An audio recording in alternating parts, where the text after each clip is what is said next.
Good morning, Professor. Good morning. This is a huge week. It was kind of hard to set a conversation this week because there's just so much going on. I mean, do we just skip the insurrection or whatever the heck the coup is in Russia? I mean that was like last weekend. Well, no, it's just like 2 days. I guess it was a weekend coup. Is there anything worth talking about, or should we talk about America? It's entirely up to you. I'm always Well, game for whatever. it's such a neat opportunity to have a historian to give us context because most of us just react, me included. I see something on the news and I have a feeling about it. We'll get to the affirmative action decision, and well, there's also another Colorado case about the role of businesses and LGBTQIA plus stuff. Mhm. And I think we should talk about that a lot because this is a really big U.S. Supreme Court decision. But let's at least talk about Russia for a second. Mhm. You're not a Russia expert, are you? Although, wait, I think that was your Not minor. really. I mean, my third and fourth fields were European intellectual history, but I did do a field in Soviet history. That was my fourth field. So, So, I mean, despite the Trump thing, Alexander Vindman and you are on the Colonel Vindman and you are on equal playing field then, as far as Russia. probably not. But Right, because he has like a real expertise in this. Despite the Trump stuff, whether you love him or hate him. I mean, he actually has expertise, right? yeah, I mean, I will say, I did do a field in Soviet history, and the professor I did a field with was a beer prize winning historian, so he was no slouch. His name's Steve Yeah. Miner. Good, so I feel like I have a pretty solid, you know, at least Well, basic. then tell us about Russia. Is there a new chapter in American-Russian, say NATO's European Union, American-Russian relationship based off what this, Wagner group did? I mean, is there a change, an aha moment that happened in the last week? I don't know. Should we change policy based on what happened last week? I don't I mean, think. they're the world's second superpower, or are they not? No, they're not. But I think in many cases it's hard to judge what you mean by power, because in many cases what you're talking about is a willingness to inflict violence on somebody else and the Right. capacity And to so are do they not so. the world's second most powerful country I don't by think. that definition? Well, mostly because of the willingness part. Um, Yeah. they are the current regime there is just kind of a autocratic, dictatorial, slightly reckless, um, nationalistic regime, um, and run by corruption at almost every level of government. And You mean a KGB agent that can't become one of the world's richest men just through effort? yeah, hard work, right? Well, the head of the Wagner Group started off as a caterer. I mean, the it's that's the story of where that guy came from, and the fact that they call themselves the Wagner Group is should also be a little bit of an indicator of their ideology. No, that doesn't mean anything to me. So explain that. Oh, well, the composer Richard Wagner was Oh, sure. a Okay. favorite of the Nazis, and Didn't know that. Okay. yeah, and so this is the Wagner Group is kind of a nationalistic uh, group that looks to the sort of. I mean, they're not literally Nazis; they don't share but in terms of how they structure themselves and think of themselves, and it's sort of modeled on the ethnic and German nationalism of the 19th century. Did not know that. Yeah. And so this one guy who is as you point out, a caterer, and then spent time in prison. Well, he That was, yeah, whatever. prisoner, and then he was a chef, and then a caterer, and then Putin's favorite caterer, and then he built a private security firm to protect himself, as people often did in Russia. And then the private security firm was because he was close to Putin, became something that Putin could use with a little bit of distance. And the Wagner Group got bigger and bigger as they had more things to do.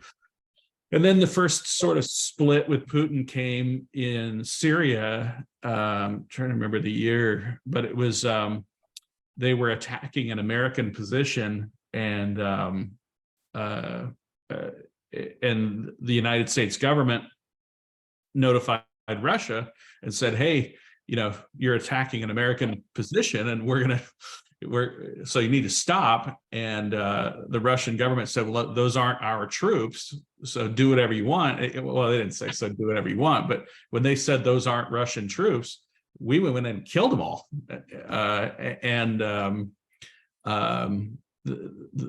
The Wagner Group obviously resented being disowned when it led to the deaths of their soldiers, and then when the fighting in Ukraine was not going well, Putin deployed them again, and they've had some of the successes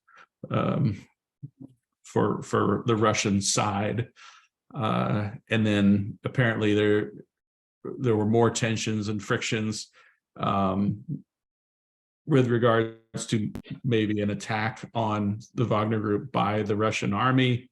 And then Wagner decided they were going to start heading towards Moscow, and then Belarus steps in to negotiate a deal, and they took it. Which is really just weird. I mean, come on, I'm listening to you, Professor, but that whole little story is weird. Agreed or not? Well, and stop thinking about them as being countries and think of them as just being gangsters with armies. And including President Putin. Yeah. I mean, these are just, think of them as being criminal organizations with,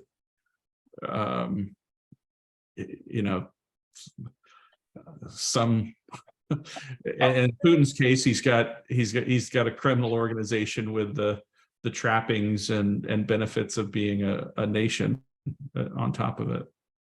With the nuclear arsenal. Yeah, with a nuclear arsenal, yeah. But you truly mean what you say, Professor? We shouldn't think of Russia and the president of Russia, Vladimir Putin, as the president of a major nation state, the world's second superpower. You think we should think of him as a criminal criminal enterprise with some weird oddities that lead to being a nation state and major? I think of him as the head of a criminal organization, or someone who's in charge of many criminal organizations, or if it helps, think of him as a warlord, or a king, or an emperor with people who use violence to enforce his rule. Well, so this, and then we're going to get to America, but this last week emphasizes your statement that a minor warlord, the head of the Wagner Group, could kind of get a weird thing because he had some of his troops killed, and so he's going to march on Moscow, and President Vladimir Putin says, "You're a traitor, and this is a big deal, and we're going to kill you all." And then 3 hours later, as a sub country, negotiate a truce, whatever that means. And I think you got to admit, this sounds weird, though. Well, I think both Prigozhin and that's the head of the Wagner Group, and Putin both realized that they faced a potential challenge that they might lose, because one of the things that Putin didn't want to test was whether or not people in Russia would fight for him, or whether they would just sort of give up and say, keep on walking. And at the same time, Prigozhin and the Wagner Group, they were, as the closer they got to Moscow, the more likely it was that they were going to face a strong military response. But I don't think either one of those guys thought it was in their best interest to test their own weaknesses on the world stage. So they both had a nice, incentives to jump on top of an exit plan when one was presented to them. So, Professor, do you think it's surprising that I'm confused by the last week and you're not? And let me give a little bit of context. Back in 1985, I was in Air Force ROTC at the prestigious University of Northern Colorado in Greeley. How about it? And I won the Cadet of the Year award. I was a pretty good student at that time. And we learned very clearly in Air Force ROTC that there's three major, I think it was called the triad, the three major prongs of the U.S. national deterrence. And that was nukes in the air, this would be on the U.S. side, nukes in submarines, and nukes in movable land bases in Wyoming and Colorado and other ones.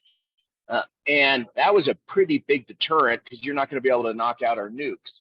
And we're not nuking some weird country, some little third world country. It was all about the Soviet Union.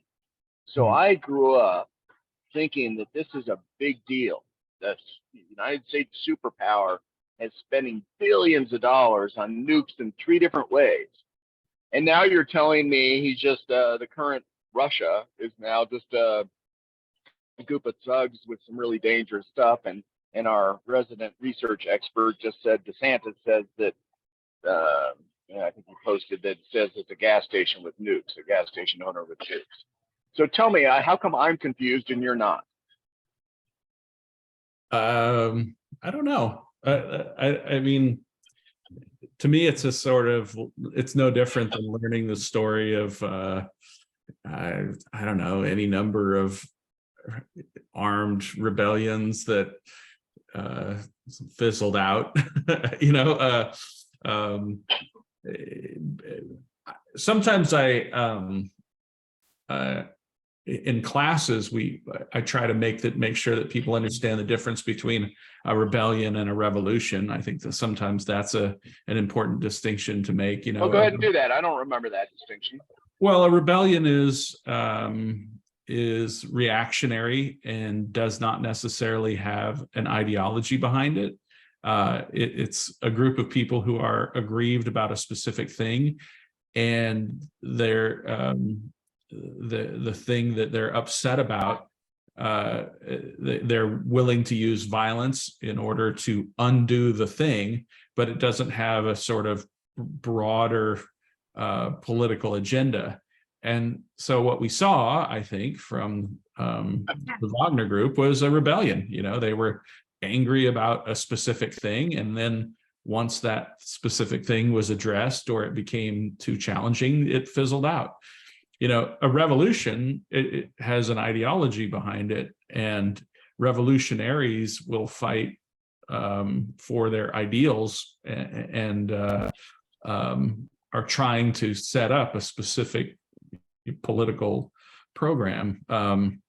So that's why it's important to recognize that not all rebellions are revolutions, and not all revolutions require an armed rebellion. To be a good listener, Bacon's Rebellion, going back much further, Bacon's Rebellion was a precursor to a revolution, but it was a rebellion. It was a rebellion, right? I mean, people showed up and said, we're angry about this set of circumstances, but but it fizzled out. Jake in the comments just asked, was the Confederacy a rebellion or a revolution? And the answer is yes, it was a rebellion seeking a revolution. So they're not mutually exclusive, but we're, as Americans, it's a rebellion. Because So Professor, I didn't mean to get us off track. I just think it was in my mind, you're kind of implying that this wasn't a big deal between Wagner and Putin, Oh, I think I it's think it was kind of like a huge deal that had a aha moment that maybe they're not the superpower that we once thought they were. right. Um, and you seem to kind of think, well, duh. I think it's a shock. Well, what it is it's another important and large data point in this understanding we have of Russian society.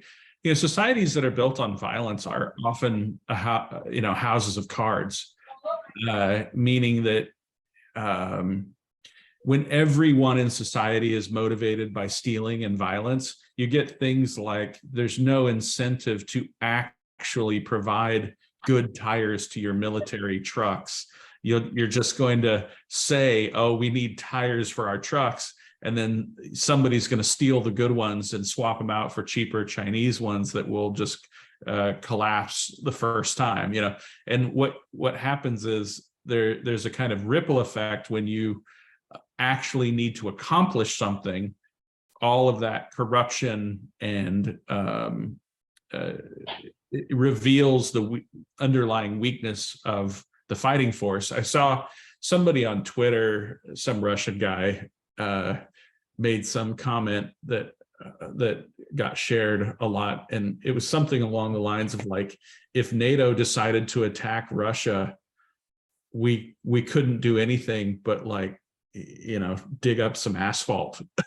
Like the nuclear deterrent is important for deterring an attack from other large powers, and Russia has that, and we should never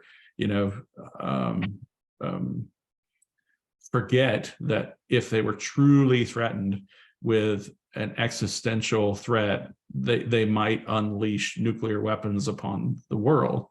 And that's real and shouldn't be forgotten. But in terms of their ability to project military power against another modern military, I think what we're seeing is what we saw during the Gulf War and what the Israelis saw during their series of wars. Even during the Cold War, we kept having these hints, but it's like we were unable to put the evidence together. But every time American or Western technology went up against Soviet technology, it was always a slaughter. It was always a bloodbath. The Soviets themselves understood how far behind they were falling in terms of military technology. It was one of the reasons they pushed for glasnost and perestroika. It was the military saying, we know we simply cannot compete with the Western countries, because every time our stuff goes up against their stuff, we lose. It's not just the heroism of the Israeli army, it's also, and we saw this in the Gulf War, the first Gulf War, where the one I enlisted for. I mean, Iraq had a huge army stocked with Soviet equipment, and all it meant was, here's some more stuff for us to blow up. Yeah, and I didn't even get out of basic training by the time that war was over, so that didn't work. I'm glad they didn't need that, or U.S. didn't need that. So Professor, this is an interesting juxtaposition between, the Cold War that's taken up most of my life. You're a couple of years younger than I am, but I was trained in fighting the Cold War as a student in college, and then enlisted, then military officer. And now I'm just wondering whether, and I know Russia's not the Soviet Union, a lot less population, etc. But I'm kind of wondering why we haven't just decided.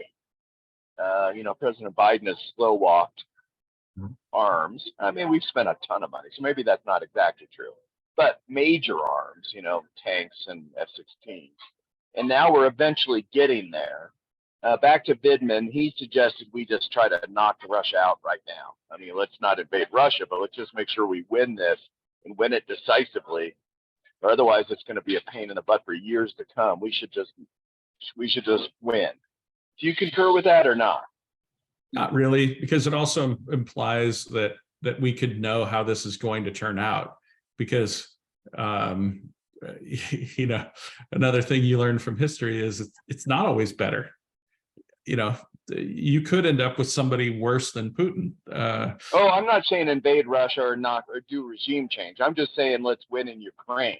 Oh, I see. Yeah, yeah. I don't. I think that the goal in Ukraine has always been to win in Ukraine. So, I certainly hope so. That Yeah, is. we could have won a lot. Well, I mean, we could be doing a lot better if we would have put more weapons in earlier, right? Yeah, but we want to be a little bit careful about. I mean, Ukraine is not a. Although I'm sympathetic, and they are the victims, and they are the ones who are right, and the Russians are wrong, and all with all those caveats. Like Ukraine is also not a paradise. They they have their own issues with corruption and government and things And like that. So extremists and nationalists. yeah, Russia's not all wrong. well, about that stuff they basically are because Okay, all right. Just trying to probe you or find out what's. because I don't think you can have a neo-Nazi group like like the Wagner group fighting for you. I mean, I guess I shouldn't call Right. them neo-Nazis, but Right. Nazi sympathetic paramilitary organizations and fighting for you while you're saying that you're doing this to denazify. Right. The Russian Okay, position is I'm hearing you. completely But we absurd. do have nuances between each other, so at a certain point, maybe we'll talk about it. The first 2 weeks of the war, going back 15 months ago, I thought we should put in a European Union, a NATO, and a UN. I know we're going to do a UN, but a major force to protect Ukraine right off the get-go. When you're dealing with a bully, when you're dealing with I forget what you call them, thug group. You don't just like be nice to them, man. Knock them out and protect the innocent. But anyway, so there's some nuances between you and I. But you're the historian, so you're smarter than I am. My reaction was we should have just been an ally to an amazing extent because all of Europe was on our side. So you're taking half the world's GDP, and we could have gone in there and done a better job protecting all these cities and all this it's almost World War war stuff. I mean, they're trench warfare. This is crazy. I don't think that we know that all of Europe was behind that, though. I think Europe was fully supportive of protecting Europe, protecting Poland, Latvia, Lithuania, and Estonia. But if you had gone in with a more aggressive program of direct support that would put European and American soldiers in a position where they're actually shooting Russians, I have a feeling that about half to a third of the European support would have eroded, and that's similar to American support probably as well, right? Oh, I think in America the support would have dropped by 75-80%. That wouldn't have been that high, but interesting that you believe that. No, it's just an entirely different equation when people are saying, is it worth your son dying? Yeah. Well, so you just think I'm a weirdo that if I wasn't 56 years old and they wouldn't want me, but I think I think that fight's worth dying. I would have gone over there. Not as an independent mercenary, but I would say, well, no, because I know people who did volunteer and are fighting over there. And so I think it is a cause worthy of dying for. But I don't know if people are necessarily comfortable. I mean, it's like I'm comfortable with Americans deciding for themselves to go and do this, but I'm not. But I think a lot of people are uncomfortable saying you must send your son. Yeah. It's a really interesting discussion because I can't quite tell whether we agree or disagree. Just for your food for thought, I would advocate for more of a peacekeeping mission like Kosovo. I mean, we put in a bunch of blue helmets, and maybe not UN blue helmets, but I mean, if 20 countries plus 30 countries in Europe plus American over there said, hey, don't be bombing these cities because we're here. This is a tripwire. Stop killing us. Careful, Russia. I think that could have stopped the war, because we could have put in 500,000 soldiers there, a million yeah. soldiers. We could have put in 2 million soldiers. And hey, listen, you're killing us, and we don't like it. And then that would have turned the tide, where people are going, hey, that was John that died. And we would have said, all right, now we're going to force you to stop, you big bully. Anyway, that's my school of thought. Maybe I'm too jingoistic or too hawkish. No, One more line on that. I don't know that I disagree with the point. I just know that when we make those kinds of decisions, I just always want a fuller accounting of the potential costs, and an understanding of if that's the case you're going to make, you're going to probably need to convince a lot of Americans of why. And I don't see any of our political leaders. Well, I mean, it's almost very few. I agree on that point. but I don't know that we have any leaders capable of leading right now, of fulfilling this basic function of leadership that says we're here to explain to you why you need to take the next step in one direction or the other. I just don't know if any leaders have the credibility to do that with the American. Excellent point. And let's go ahead and use that as the transition to talking about major U.S. Supreme Court decisions. I know it's a big leap. It wasn't a nice, smooth transition, so forgive me. But I do want to talk about, and I love the context that it's, one, we're talking about violence. We're not talking about intellectual capacity to convince, or ethos. We're trying to convince each other with emotion and storytelling. Now, the previous conversation was just pure raw violence. We're just we're gonna beat you or kill you or whatever it takes, terrorize you. And now we're switching to the U.S. Supreme Court. Although we speak in these words, this is like the most dramatic thing in our lifetime, overturning affirmative action, and it's akin to Jim Crow or slavery. I've seen several of my friends talk about that today on Facebook. The answer is it's not like Russia. It's not as dramatic. There's a lot of nuance to this. Did you see how many pages this decision was?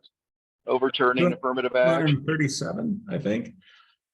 Wasn't it? I mean, so what you and I often try to read the U.S. Supreme Court decisions, including the dissents, but that's not going to. We can't do that today. Have you already read it this morning? Of course not. I tried to. It takes a while to digest. Yeah, I got through most of the Roberts and then part of the Thomas, and you generally don't like talking about U.S. Supreme Court decisions until you have a chance to read it in its entirety and reflect. Is that right? I don't want to pin you down. Yeah, exactly. I mean, I had I'm willing to say some very minor things. Right. Well, I would just say the first thing is something you've already mentioned, is people say this is overturning affirmative action when the majority decision is at least claiming they're not overturning anything. That their argument is that what Harvard and UNC were doing were going against existing Supreme Court precedents, and that all that this decision did was reaffirm what the courts had already said. So the dissent disagrees with that characterization, but that is the majority opinion, that this didn't overturn anything as much as it did affirm previous Supreme Court decisions. And I have not had a chance to look at it. I'm up in the mountains, as you know, Colorado, which is a great place to be, in a nice little coffee shop with the skis behind me. Yeah. Without Wi-Fi, which is why I'm on my phone.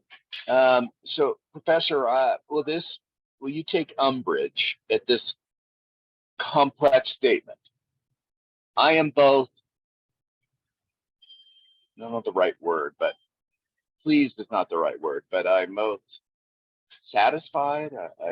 I'm in agreement that you shouldn't solely take race, the color of a skin, which I don't even know if it's race. It's really the color of a skin, and it's self-proclaimed color of skin. If you choose to say that you're this, then you get extra points that may get you into college.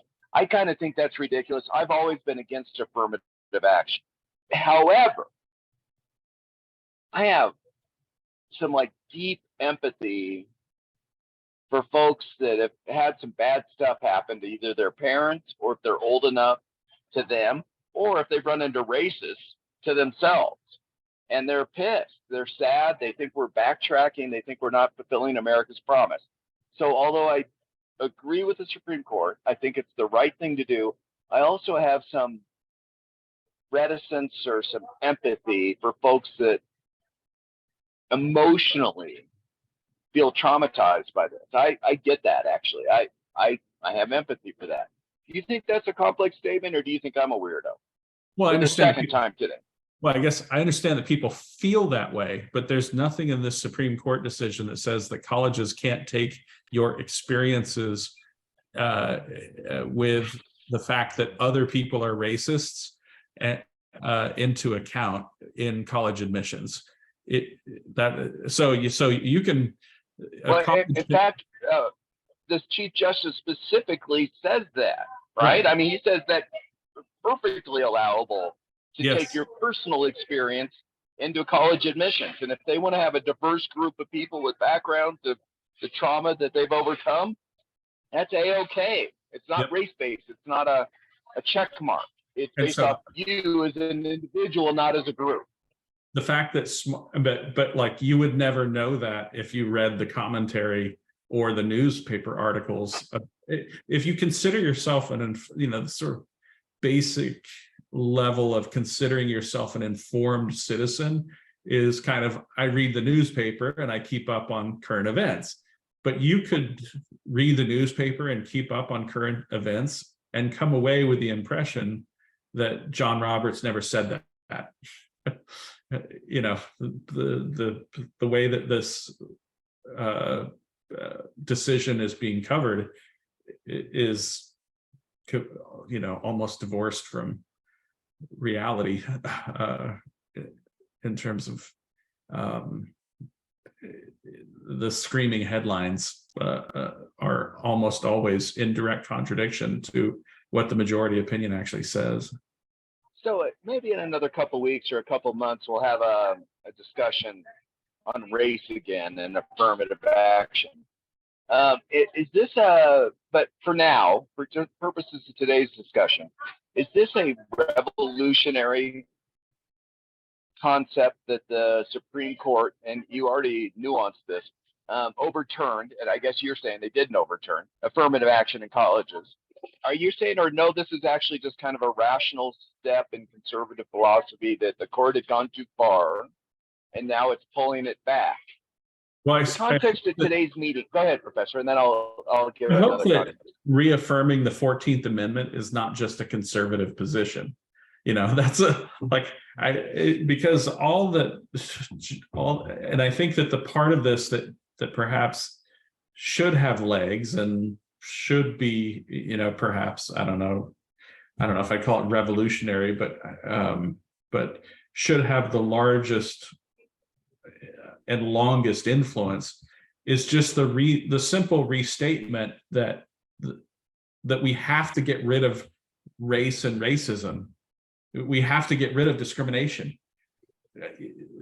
Building your society upon the idea that race exists is a logical absurdity. It is a complete absurdity to say that 60% of the people in the world are Asian, and that is a race, and then discriminate against them. Because even when you say things like skin color, somebody from a Persian from Iran and an Indonesian and like a Korean and a Japanese person, or somebody from India, somebody from Pakistan, the idea that they are somehow all a race called Asian is a complete absurdity. And what is revealed, I think, in these cases is how much corruption evolves around these discussions about race that always end up being, in a way, almost a proxy for preserving the privileges of rich people. Flush that out a little bit. That to me, from previous conversations in context, that makes some sense to me. But if this is the first conversation people listen to, that won't make sense. Flush that out a little bit. But just this idea that somehow that somebody can say that you have achieved some level of diversity because of these check boxes that or categories that are based on nothing, and that you have, I don't know, done something when you say we're going to have X percentage of people who checked this box instead of this box, but when you dig a little deeper, you're like, well, they all come from high income families. They all the people that check the box, you mean? I shouldn't say all, but right. And that somehow the fact that you have so many carve outs for athletes, for the dean's list, the dean's list is basically a list of the children of famous people. Like we're gonna have this carve out and set aside for the children of famous people, and then we're gonna have this carve out and set aside for athletes who all just happen to be rich, right? But they play some sport that only rich people play, and they have a ton of money, and you say, well, we're letting this person in on the sailing team or whatever. And then legacies, people whose parents went to Harvard, and the children of rich people. And then with what we're going to do is with the remaining spots, we'll let in a handful of super deserving people, on a strict meritocracy. And then we're going to let in another handful of people to make it look like our overall class is diverse. And one of the things that came out in that Harvard decision was that's basically how Harvard was putting together its class every year. And it was first preserve the money, then preserve the privilege, then use this tool, affirmative action quota tool, to make it look like you're letting a diverse group of students into Harvard. And UNC's wasn't that bad, but the Harvard was really bad. I mean, the facts of that case were terrible for Harvard. So I wasn't shocked at all that the Supreme Court would come back and say, what you're doing is you're using this flawed category in order to do something that has the effect of discriminating against people. So Professor, all of this resonates with me because I've been against affirmative action all my life. And so, cool. This resonates with me. But please, even if you have to take off your hat, Professor Stephen Tootle, conservative, the liberals, Ketanji Brown Jackson, I think is her name, she is pissed. I mean, really pissed. She thinks this is an injustice. And I want to have empathy towards her. Will you put on a liberal hat for a moment? I would, and go, yeah. But this is just going to have to be one of those times when I punt because I haven't read it yet. Okay. I don't want to comment on her dissent. I mean, fair enough. And I've only heard a couple. Yeah. And I've only heard a couple of her comments through the press, so it's not in context either. But yeah. But the radio show I was listening to today said she was stone-faced, looking forward. She was so furious she couldn't even stand it. Cool. Well, not cool. I just want to have some. I'll pass along something that one commentator who I really respect said, and this one commentator said, and this does make me want to read it, but that essentially Ketanji Brown Jackson and Sotomayor are living in a world with an entirely different set of facts than the rest of the court. That those two justices are seeing an entirely different world than the other justices. So I don't know what that means. That's why I need to read the dissent to see it for myself. But somebody who I really respect after. So I guess let me try it in this way then. Taking you out, I feel like I'm a cross-examiner. I don't care about this decision and for this question, but I do feel like that although it may not be the role of Harvard or the federal government or a state government to have quotas or affirmative action, because I don't believe in that. I do believe as an individual human being, me, John Brackney, I have an obligation to look at people's circumstances and go, oh my God, you've overcome a lot, or that was a horrible thing that happened to you in your past. Oh my, yeah, I don't even know how you're still a nice person or an optimist. Wow, you've done great in school or life. I can't even believe you've overcome that situation of your family or friends or drugs or, blah, blah, blah, violence in your life. And I want to provide them equity. I want to provide them humanity. I want to provide them a hand up and say, man, you deserve a chance because that's really cool. Where objectively, maybe you didn't have as good a grades or as fast of a sprint or, however we measure things in life. But subjectively, this is a cool story and you're worthy and you should succeed as well.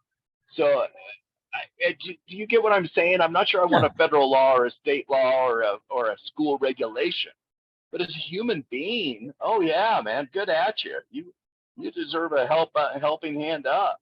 Yeah, I mean, and I not only do I understand that, I would endorse that. I think that that what you should want is some kind of a criteria that's based on reality.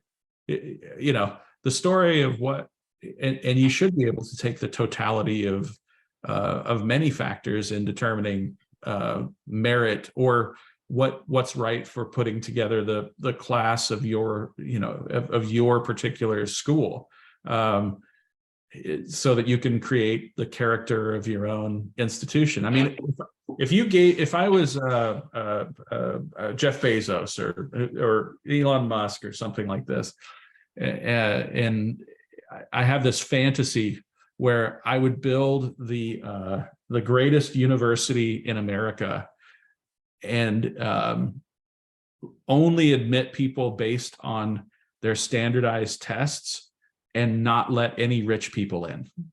So the only group of people I would discriminate against are, in other words, I would want the world to know that all the smartest poor kids in the world all went to this school, but it would be the best of the best of the best, and I would absolutely love it if there was some institution that had as its mission a true meritocracy, but so I think it's absolutely incumbent upon institutions to have values and character and be able to express that in how they put themselves together. But that's not what Harvard is doing, and that's not what a lot of elite colleges doing. So I mean, I guess you actually do mean what you say. Then you think that there's a movement or an underlying philosophy to have rich people protect other rich people and their children, and that the whole system is set up to make sure that they succeed while the rest of us kind of have some hope that maybe we can succeed. But you actually mean what you say. You're kind of not a populist, but you actually mean what you say, don't you? Well, I mean, it's not that rich people protect themselves and their children. It's that everybody protects themselves and their children. So yeah, but it's pretty hard to protect yourself when you're uneducated and poor in a really bad circumstance. Yeah, you try to protect yourself and your children, but it ain't a fair fight, though. Right. Yeah.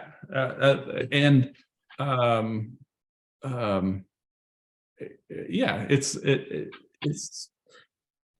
since everybody tries to protect themselves and tries to protect their children, that rich people do it too, and they do it better. Yeah, and that's the key, right? That they do it better because they're in a position to do it better. So I have. It's not because I think rich people are worse than every other human being on earth. It's that I think they're the same as every other. That human beings respond to incentives and want to protect what they have and want what they perceive as what is best for their children. But I think there's something else that we can do. For instance, I do know some people who went to Harvard and got in on their merits. And I don't mean to diminish what they have accomplished, but in general, we don't have to, it's up to us how much we value a Harvard degree. It's not up to Harvard, so I would just simply say, like, I don't necessarily, because I've also known a lot of people who went to Harvard and Princeton, and Yale and Stanford and Berkeley who were nothing, who were, no great shakes, like, and thus I would say I don't automatically anymore assume that an elite college is in any way performing a sorting based on merit. I think I have to look at what else the person has done. I need more information besides knowing, oh, you went to Harvard. Unless I find out, but because of all of the gamesmanship that goes on, I'm far. You've articulated that pretty well today. Yeah. So, Professor, I wish I could do things better. So I know we started late. We started 10 or 15 minutes, 8 or 12 minutes late, but we're almost out of time. And I still didn't even get to, we've talked about one Supreme Court case. We've talked about what happened in Russia. But my intent today was this, kind of sort through what the role of court is, the role of individual in relationship to government, these Supreme Court decisions, not just affirmative action, but there's another case out of Colorado that won, and it was freedom of speech. And if you're a web designer, do you have to design a website for a gay marriage? And the Supreme Court said, no, you don't. That's a First Amendment protection, and government can't force you to do stuff you don't want to do, especially over religious decisions. And it's a nuance of the Colorado cake matter. I forget the name of that bakery. But we've had two cases out of Colorado that if I were gay, I'd probably have some nervousness about this because of the public accommodation. I don't want to check into a hotel and wondering whether I'm going to be able to check in or not if I were gay, or black or Jewish, or, you can take all the protected classes. And now I'm not so positive, Professor, that not a big hotel like Ramada or Holiday Inn, I don't think, but a small boutique hotel or a bed and breakfast, if it's against your religious matters, I don't know. You design the rooms in your home and you live there. Maybe. I think we're going to see a lot of cases coming in future years based off the creative ability of a B&B, your own home, and you're saying, sorry, we don't have, name it. Name a protected class. Sorry, it's just our religious belief that we don't mix our philosophy with another philosophy. You need to go somewhere else. You need to go to the Ramada down the street. And by the way, I'm not saying it's the wrong decision. I just have my eyebrows raised way up and still, by the way, I think it's probably the right decision. I think it allows us, this is what I wanted to talk about today, so we'll have to do it a couple weeks from now because we have a guest speaker next week. But I think us having this debate, and I haven't even debated yet, I've just given you the context, is actually what we need to be doing rather than relying on historically 9 men, now 6 men and 3 women, or justices. Why do we want to leave all our freedom in the hands of a small group of people? We should be debating these issues. So I kind of look at these Supreme Court decisions and go, this is good for society. This is the debate we need to be having at the personal level, the local level, state level, And yes, it's going to be complex and there's going to be some hurt feelings, but it's still a better way to do it than just having this unelected mandate imposed on us. Sometimes we like it, sometimes we don't. But this is better. It's better. The full measure of citizenship is better when we get to determine our destiny. That's what I wanted to talk about today, and I didn't get to it. Can you give me some reaction to that based off these two decisions? Well, if that's what you are primarily concerned with, protecting liberty of conscience, then you should be happy with the latest case, because that's both decisions.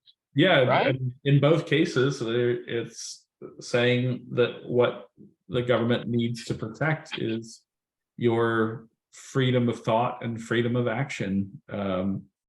And if you don't like deciding these cases on a First Amendment basis, I've always thought you could also decide them on a 14th Amendment basis. And I really also had this, sort of fantasy of deciding these issues on a 13th Amendment basis. Remind me 13. That's the one that outlawed slavery. You think about, like, can somebody force you to do work that you do not want to do? Yeah, I got you. Okay. Because you don't need to get there, because you've got the first, because you got the First Amendment and you've got the 14th. There's no need to ever get to that point. But I always thought I want to see a real debate over, like, what can you force someone to do work that they do not want to do? So this is a good day for conservative constitutional historical scholar Stephen Tootle. The Supreme Court has done their work. This is a big day for you. I think so, but again, I reserve that. I always say there's not a single Supreme Court decision where I've agreed with every sentence. So because I believe in being process based and not outcomes based, I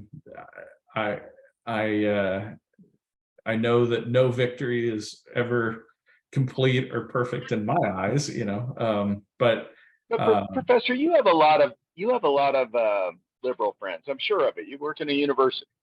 You have to have liberal friends, and plus, I think some of your neighbors are liberal. Yeah. So, aren't they hurt today? If they were to listen to our conversation, wouldn't they just stereotype us and go, "Oh, these are just angry white men, conservatives, and this is what Trump gave us.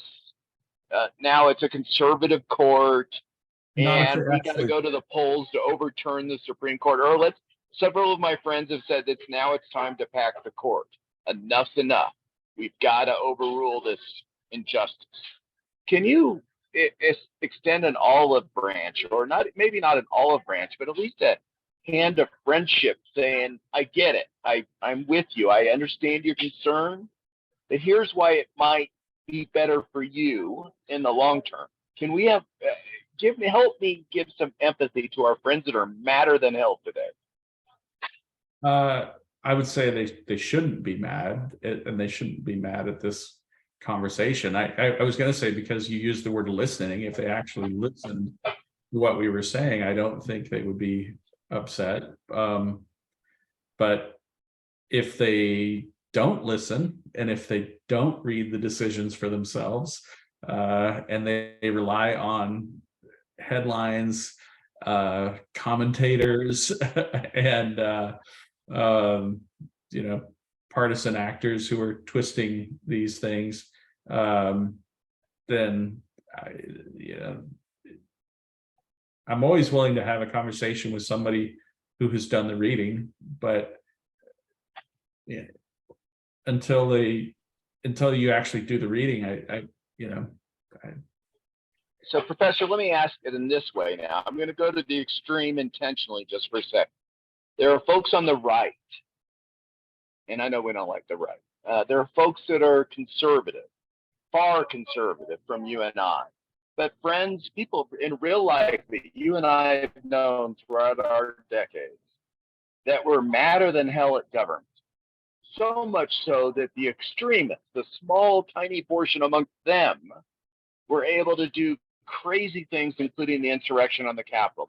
They didn't know better. They took it to the extreme. And on the right, they were so mad that they did absurd things to our U.S. Capitol trying to overturn an election. That's just an analogy. I know people on the left that are so angry.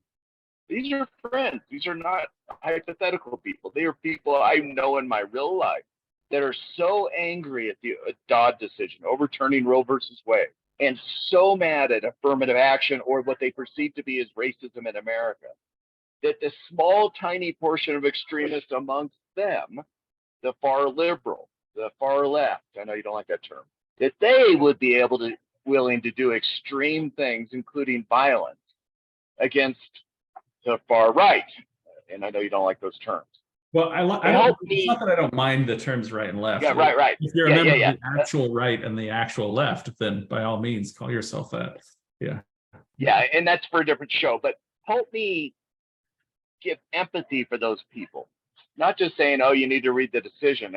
I mean, I have empathy. Don't you have empathy for them? Going, well, wait a minute. Am I welcome in universities? Am I welcome in society? Am I? I know these people, and they're mad, and they're sad, and they're frustrated. They think America's racist. Well, have you ever seen the movie The Departed? It's a great movie. I can't remember. It's especially, and it's got some great performances by Mark Wahlberg and Alec Baldwin in particular. Great movie. But there's a little line in the movie Departed where some guy walks in and says, "Who are you?" And Mark Wahlberg says, "I'm the guy who does his job. You must be the other guy." And I always thought that was a great line.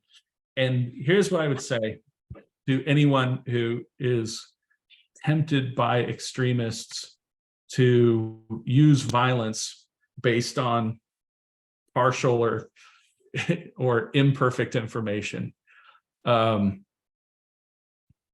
you interested in solving this problem, or are you interested in pretending to solve this problem?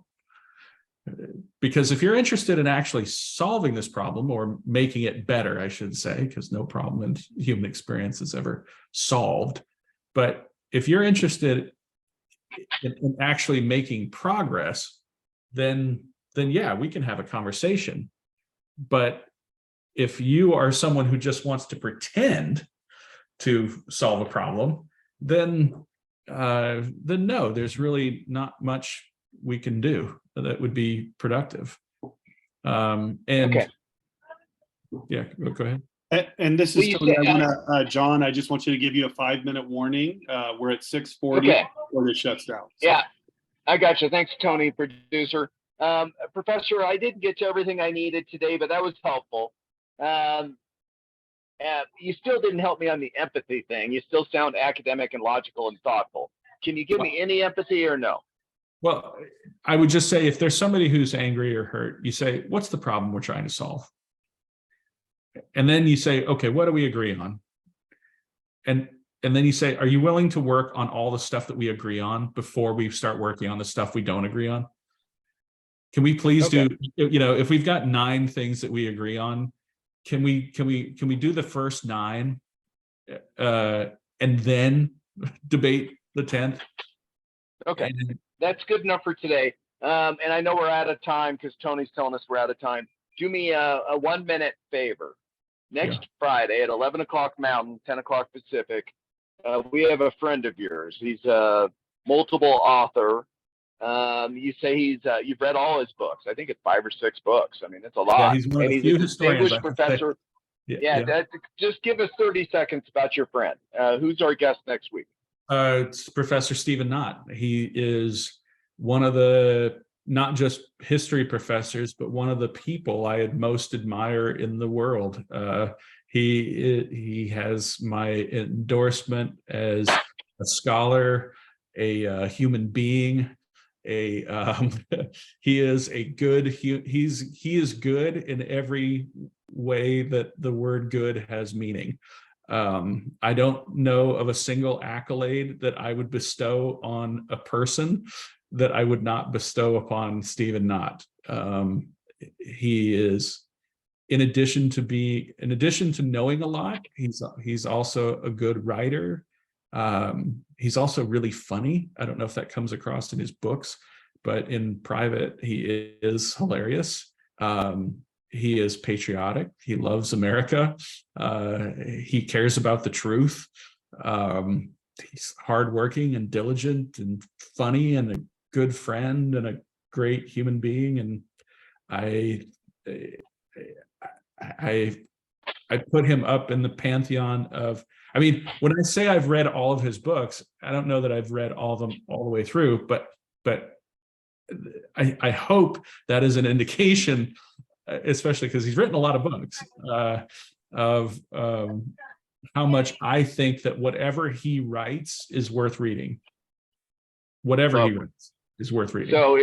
So Professor, with your permission, I'm going to send him the link to this and just tell him to read or listen to the last minute. I will try to promote him a little bit more for the last week, just to honor you both. I value your time. I appreciate thinking through big issues like Russia and the United States, as well as affirmative action, as well as abortion, as race, if there's such a thing as race. All the difficult things we think through as humans together. I know we didn't have time for questions, so friends who are on here, I apologize. Professor, thanks for your time. You have the last word. I'll just say that, if you want to characterize Stephen Knott and I, I'm the fraud and he's the real thing. It's how you should think about the two of us. I'm the one who pretends, he's the real thing. I love that. I'm looking forward to next week's conversation. Professor, thanks for your time today. Tony, thanks for keeping us on time. Yep, no problem. Have a great day, y'all. Cheers. Yeah. Adios. Safe travels and we have so much hail out here, man. It's crazy. It's going to be like 110 this weekend here. Wow, isn't that weird? Like, we're dealing with floods, waters like we've never had, and you guys are dealing with. Yeah. I'm leaving on Sunday night. I'm going to get the heck out of Dodge for the 4th because it's. That's right. I'm actually going to San Simeon, which is where Hearst Castle is, if you know where that is. I do. Yeah, my mom and dad went there on like an anniversary trip of theirs.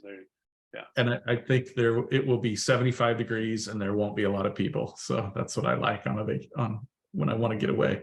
There's safe travels. Are you going on a bike or are you doing it? No, because I'm taking, actually it's funny, my ex is taking the boys to Cayucas, which is just south of there. And so what I'm going to do is I'm going to go up on Sunday, pick them up in Cayucas and drive them about 10 miles up Highway 1. Perfect. Yeah. Right on. All right, cheers. Safe travels to you and happy 4th of July, eh? Absolutely. Take it easy. Yeah.